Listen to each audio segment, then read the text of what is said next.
उत्तर प्रदेश में बीजेपी लोकसभा चुनाव की तैयारी को लेकर पूरी तरह से जुट गई है। हर सीट का आंकलन किया जा रहा है और जमीनी स्तर पर रिपोर्ट तैयार की जा रही है। यूपी में बीजेपी ने सभी 80 सीटों को जीतने का लक्ष्य रखा। ऐसे में बीजेपी की उन सीटों पर भी नजर है जिन पर 2019 के चुनावों में पार्टी को हार का सामना करना पड़ा था। इन सीटों के लिए बीजेपी ने खास रणनीति तैयार की है।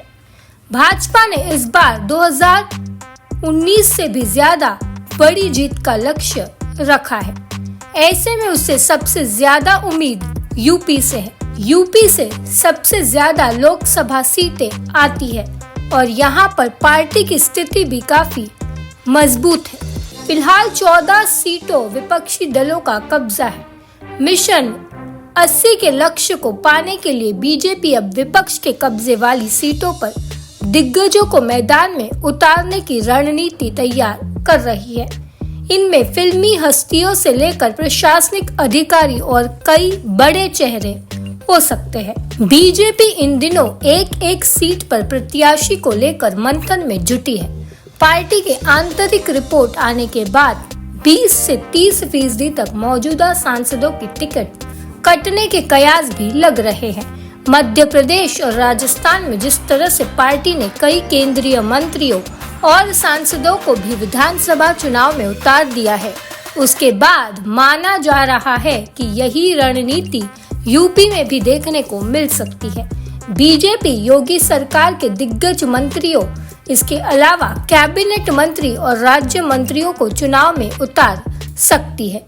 खबरों के मुताबिक इस बार यूपी की राजनीति में कई बड़े चेहरे चुनावी मैदान में नजर आएंगे।